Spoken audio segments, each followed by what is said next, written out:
Hey everybody, wanted to take you through a game that I played recently, 10 days ago, actually it's been, against Daniel Naroditsky, who's a grandmaster, good friend of mine, and co-commentator. You may have seen us doing some commentary work for chess.com.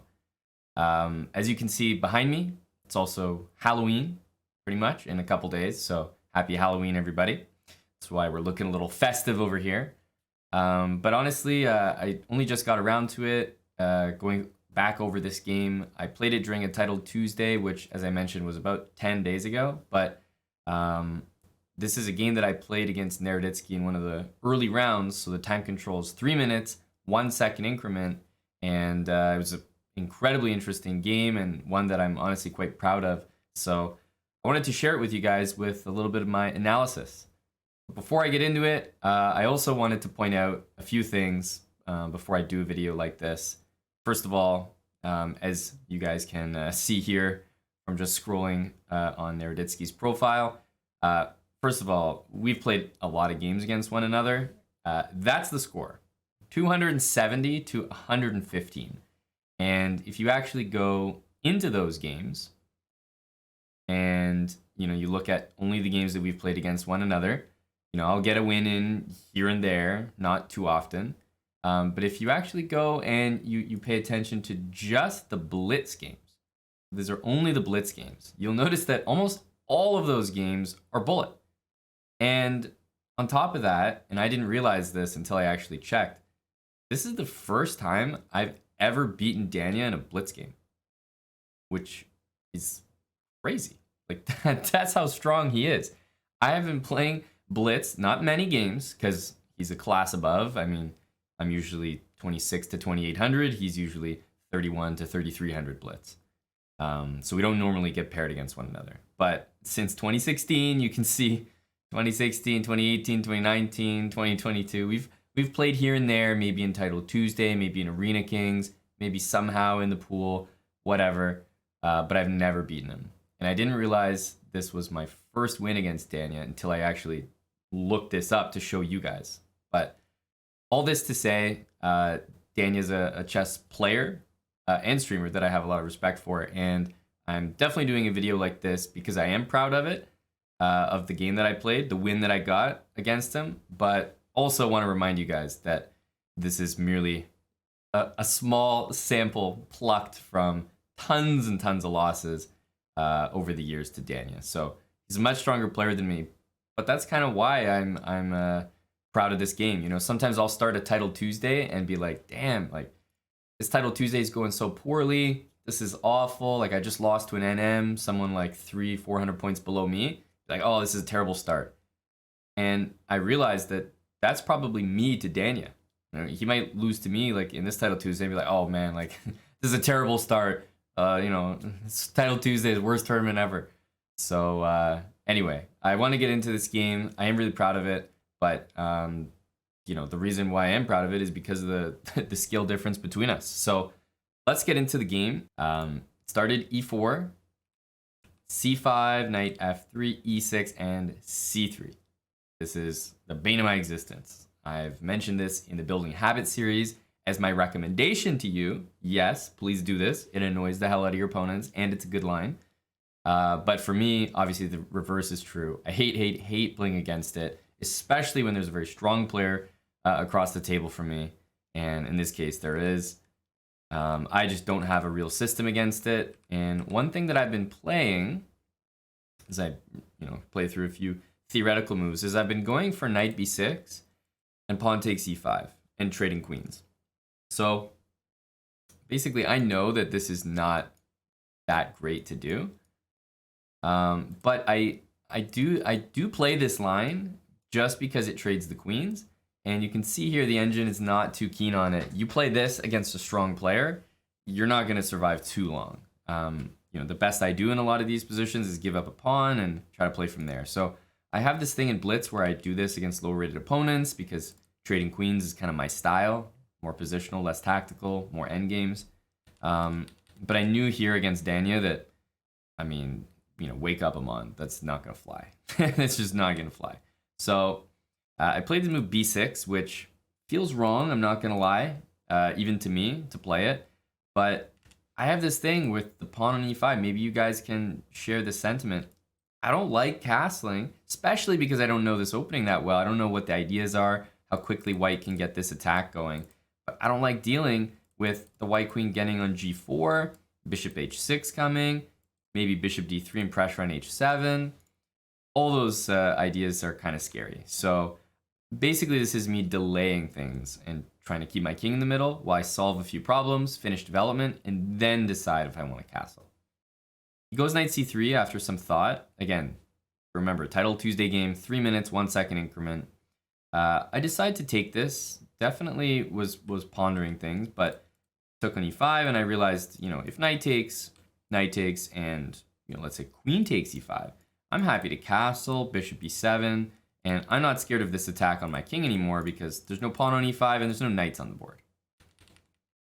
So DANYA takes back with the pawn, and this pawn structure is not uncommon for this opening, but at the same time it is, it has its weaknesses. Has its strengths for sure. No knight on f6, extra space for the queen in the center, a little bit more control. But the pawns broken up like this are not ideal. So I was playing moves like bishop e7, queen c7, maybe rook c8 or rook d8. I wanted to keep my pieces, active and developing with every move, but I didn't want to commit to this move yet because I always saw queen e4 happening.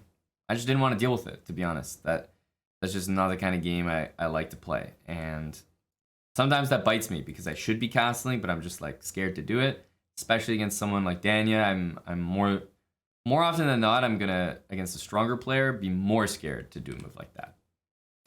So we go h6. Now this is me essentially committing to not castling in the near future, because now if queen e4, g6 is the only way to stop a mate, it hangs my pawn on h6. That's assuming I'm castled, of course.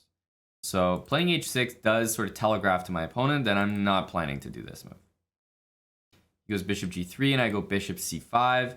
My idea was to play knight e7 and put it on one of these squares, d5 or f5. So I was pretty content here, but I was also doing my typical Title Tuesday stuff, getting way low on time.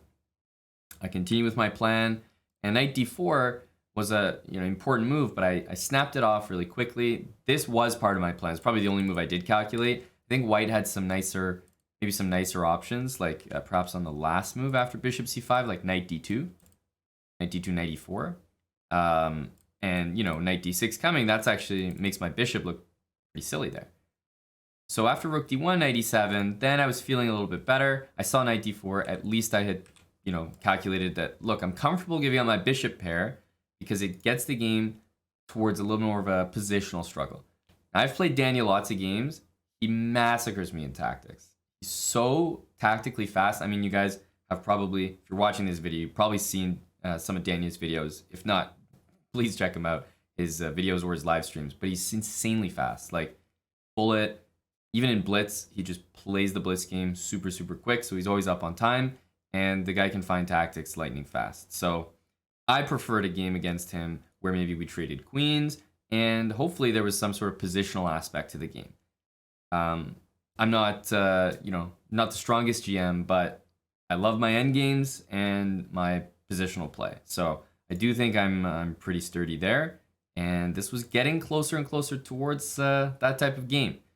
Right after pawn takes, all of a sudden that beautiful square here, and kind of a key concept that everyone should remember, and I always mention this on my streams or videos, but when your opponent has the bishop pair, the number one thing that you should do is you should trade the bishop that you have, assuming that you have one. You'll only have one of them, because for your opponent to have the bishop pair, it means you don't have two bishops. So take whatever bishop you do have and trade it for the same color in your opponent's position.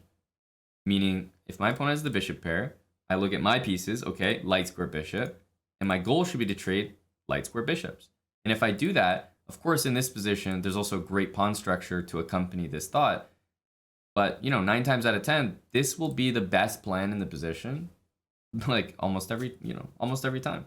So it's a good one to remember, and it's certainly one that I went to execute here. Of course, I wanted to get castled, and guess what? I wasn't scared of queen e4 anymore, as I have it covered. I also know this bishop is just sort of biting at granite here. f3 was, again, a little bit of a passive move, and I was really happy to see it. queen g4, bishop h4, eventually a rook lift. Like, this is the sort of stuff and the way that Danya beats me, to be quite honest. And he does it all the time. In fact, he did it every time up until this game. But he played f3, which was more passive. Bishop d5. Now, normally, and maybe I even should have put my knight there, but you'd think to put the knight there. I was a little concerned about queen e4 after that. And guess what? I wanted to do this to execute the very plan that I just talked about. My goal is to trade those bishops. And I think Danya was, I mean, no one's playing their best chess at all times. So I explain these concepts more for the people watching, and it's certainly not as if I'm explaining them to someone like Danya, who certainly knows them and just, let it slip here, because he played rook d2, and that gave me an opportunity to play bishop c4. And probably as soon as this happened, he was like, I know better than that than to allow this, because I think this is a very good move for me. My knight now has the d5 square. It's going to be knight against bishop, and the pawns are starting to be fixed on dark squares. When you have knight against bishop, the worst squares for the pawns to be, if you have the bishop, are on the same color as the bishop you have. So I'm starting to achieve all these small victories, and they're starting to add up. I get to trade these. Now I go for a queen trade, and it's just exactly my kind of game. There's no attack on my king. There's no bishop pair. There's no tactics in the position. Queen trade is almost forced unless you go back. Now the knight comes in. Maybe there's knight f4 stuff. I can double my rooks here. And most importantly, although the material is even, we have what's called the outside pass pawn, right? This is always going to be there for me on the queen side. It's going to win a lot of endgames. And as you can see, the time is starting to get low. 20 seconds for me, 30 seconds or so for my opponent. The moves start coming out quick and fast here. f4 was covered by g3. We're both doubling rooks here. He can't go to the c file, or he would. Maybe there's an idea of knight c3. For the moment, knight c3, queen e3 pins the knight to my queen. So it's not really a threat, but it's definitely lurking, knight c3 there. So he's got to be careful. He moves the rook. And now we try to get a rook into c2. And we do, and after queen d1, I'll just sort of fast forward because this is the main endgame that we play. We trade all those pieces. Black is definitely better here. I've got a way better rook, way better minor piece, and the outside pass pawn. So even though material is equal, you can see that engine eval is almost -2. I am pretty proud of this endgame. I think I played it well, but this is, both of us have 10 seconds here. So it kind of turns a little bit wild. And, I'm not one to lie for the camera, so I will be letting you guys know exactly what I was thinking, even if it's completely stupid. It makes no sense, because thinking, back to that moment when I was playing the game, I was thinking some stuff that now I'm looking at it with, 10 days later, just looking at the position, I'm like, oh, this is nice and easy. I would never be thinking the same things. So it's amazing what playing a strong player and time pressure will do to you. So a4, a6. I did not want a5 to happen, even though a5 is not that scary. But what I didn't want to happen was a5, b5, and a6. Because then in my head, again, me being honest here, I'm thinking, oh man, like he's going to find a way to move his king, get his bishop around, and attack my a7 pawn. I didn't want it to be stuck on a dark square. So I played a6. And I knew that my knight was defending this, and I know that if he pushes a5, I'll play b5. And I also know that my rook's defending the c file. So if you kind of follow my thought process there, it means that all these three, and well, the d file is permanently closed, all these files are going to be closed. Like there's nowhere for his rook to go. The last thing I want is that rook to end up down here. That's a disaster. So he plays f4 after a long think. I say long, but we both have 10 seconds, so can't really think that long. But after f4, I'm extremely happy to play this move h5. Positionally speaking, I think this is fantastic. I'm going to play g6 next. All pawns on light squares, and so is my knight, and white has the dark square bishop. So things are just going fantastic for me. Then I start to bring my king over, and right here, I play rook c4, and you might think this is the end of the game, but this is titled Tuesday 3+1. I'll be honest with you guys. When Danya brought his bishop to d6, it did not occur to me that my knight was defending c7. So I was scared to hell to take these pawns. So I played king d7. I'm like, let me control some squares first. And then I realized, wait, I still can't take it. So he makes another quick move, defends this pawn, which I should take. Like, once I take this pawn, the game is over. I have 2 passed pawns connected. And if he plays here, guess what? I play king here, and where is he going? Absolutely nowhere, right? It's completely done. But the ghosts I was seeing, so he defends his pawn. And then I was like, wait a minute. If I take here, he goes here again. And he's going to go rook c7. And I didn't see it there. And then I play king c6 because I'm like, man, I don't see it. And after he goes king here, I finally realized to myself, wait, if I don't take this pawn right now, I might not have a chance to take it for the rest of the game. Right? He might go king d3, and I'm like, of course, now that I'm looking at it, it's silly. King d3, I have rook check to take that pawn. There's no problem giving up the c file anyway. But I'm just saying, at the time, none of this was registering. Finally, I got my 4 seconds here. I do take, because I realize, okay, Amon, you dumbass. Your knight's defending this square, so there's no issues here. Looking back, I mean, rook takes a4 is still the best move in the position. That would have been a nice clean win. Knight c3 also, seems to get the job done. Maybe king d5, and if rook c1, there's a nice trick, knight a4 with knight b2 check. So lots of ways to get things done. I finally take, and Danya's defending that pawn. Now, these next moves, I can't actually explain. These are more like me trying not to flag, and also completely like just being nervous. And, well, you'll see. Basically, it's me shuffling my rook around for a long time. So it's me trying not to flag. Both of us are playing 1 second increment here. It's such a stressful time control. And knight c3 is probably the first moment where I'm like, and by the way, the reason, well, top players do it, other players should follow suit, but the reason when you have an increment and you have a position where no side, let's say you can make progress, but you're not sure how to do it, and you know your opponent can do nothing, shuffling is okay. Like, I shuffled around there, but as I was doing that, I was thinking also ahead, like, what plan do I want to do?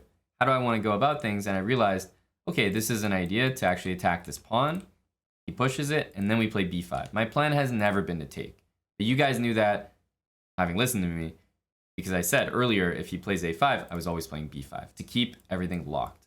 The last thing I want is to allow the rook into my position, allow counterplay. I think that I actually probably take this mentality to an extreme, so it's probably unhealthy to a degree, but there are a couple ways to convert a position. Like, when you have an advantage, you can either brute force it, which the engine loves. You just play the best move in the position. Sometimes it might be a wild tactical variation, and that's not for everybody. Some players think, look, if I'm up a knight, why am I going to like sack a piece over here for checkmate, or like launch an attack and expose my king? If I'm up a knight, why don't I just relax and trade pieces and go to an endgame? Like, that might take longer, might not be the engine's top move, but it's a guarantee. It reduces the counterplay. It's safe. That's more my style. But sometimes there's a brute force way to get in. And if you try to be too perfect, prevent every single bit of counterplay, you often lose your advantage. So there's a downside. But when you do it correctly, and I think this game is a good example, it can really frustrate your opponent, and it can make the game look really, really clean. So I played b5. Now I know that I've got this all protected. I bring my knight back. Everything's protected here, and there's no way for the rook to get behind my position, start attacking my weakness here, or check my king or anything. Now it's b4 because everything is protected. My king gets to go to b5. He's stuck guarding the a pawn. And after king here, then I target the g pawn. And I go take it because he can't leave his king over here. I'm just going to get a queen. Well, now the issue is after I've taken it, suddenly my c file is open. Okay, so I go and block that. And then here, like, if I want to keep taking things and going for the win, okay, I take this one with a rook. Well, now all of a sudden I'm giving up my c file. Well, not quite. I have check, and then I'm going to block that again. And then you suddenly go to the f file, and it's like, wait a minute, because I won all these pawns, now my f file is exposed. And this is all with, 1 second increment, 3 seconds on the clock for both of us. But I have this check again. The king goes back to the only square, and then suddenly I'll block that. No counterplay for you. King e3 and b3, probably my last really accurate move, I would say. Dark square bishop means that if there's only you know, one more dark square before you're getting a queen, then, you know, as long as you get there before the bishop, you'll always make that queen. So that's not an option for white. Can't take my free knight. So he's got to go back. And then with the pawn hanging, it's like, okay, a little concerning, but my knight goes back with check. So now my rook doesn't have to defend that knight. Now my rook can go here and defend the pawn. And I bring my rook here because, well, now I don't want the rook to go back to f1 for more counterplay on the f file.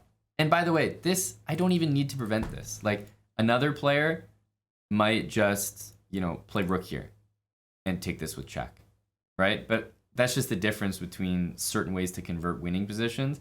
For me, I'm not even thinking of that because I'm so scared of allowing counterplay, which is why I was saying sometimes it's good, sometimes it's really bad. But that's just how I play. So again, I'm like fixated on preventing counterplay. Well, there comes rook c1. But now I know that if I play this, all of a sudden it's not so clear. If he brings the rook down there, I'm going to go rook b3, king a4, and I'll make a queen, right? Rook down here. If I make the queen, for example, then, I mean, this is an issue. You know, computer is going to say rook f4 check, so we queen with check. I probably wouldn't have seen that. I think my plan was to go here. And then if we get checked, guess what? I'm making that queen. So I knew that that wasn't an option. He has to go here, but now I bring my rook here. And now the rook is tied down 100%. So now I know I have won the game, but it was difficult to reduce and basically eliminate all counterplay over the last 20 moves, 20, 25 moves with 1 second increment. So I navigated that pretty well, and now the knight can come in. There's nothing white can do. The king's cut off, and we make our queen and get our checkmate. You know, well deserved after a long game. But there's a few reasons why I'm pretty proud of this game. First of all, it's against Naroditsky, and you know, Naroditsky has beaten me. Like, Danya's beaten me so many times. It probably never occurred to him like, oh yeah, that's a crush. Like, I'm proud of that game. Let me make a video about it. Whereas like for me, it's the exact opposite. I've actually never beaten the guy in Blitz, so I'm pretty happy with the result. It was a big result in my Title Tuesday. Danya's also one of the high-rated Blitz players that I've beaten. So while it's, you know, all hats off to him, I'm definitely still pretty proud of the game. It's also positionally, you know, it's kind of like a positional masterpiece. That's my style of game. So it's not just a win, but it's like a win in a style of chess that I really enjoy and that I think I'm good at. If this was a tactical game, then I don't know, I literally chalk it up to luck or something. You know, I'm going to have a few tactical skirmishes, but in general, that's not really how I like to play. So it was just nice that I was able to steer the game in a positional direction. We first got the pawn structure in our favor. Then we executed that plan to trade the bishops. Then we brought the the rook and knight to perfect outposts. Secured all our pawns on light squares because he had a dark square bishop. Brought our king up, and then also just reduced the counterplay at the end to basically nil. Right? There was nothing. By the time the rook made that one aggressive move down to f7, it was checkmate in one. So I would say that's a pretty good example of reducing counterplay or minimizing. But yeah, this was the game. The whole last 30 moves or so was all with 1 second increments. So, you know, appreciate the intensity of that. It was pretty insane live. If you do want to watch it live, I know that we released that Title Tuesday. You guys can check it out. It's on our YouTube. So check out that one if you want to see the live reaction of myself, you know, nervously getting it done, shaking a little bit. But yeah, proud of the game. Hope you guys enjoyed the quick analysis here. Happy Halloween, everybody. And again, gonna put the links to Danya's channels below. You guys got to check him out. And yeah, I'm just pretty proud of the game, but obviously no disrespect towards Danya at all. He's a good buddy, and you guys saw at the beginning of the video. I mean, he crushes me every single time, so that's why I'm pretty excited about this one win, because that might not get another. But yeah, GG. Hope you guys enjoyed it, and I'll see you in the next video.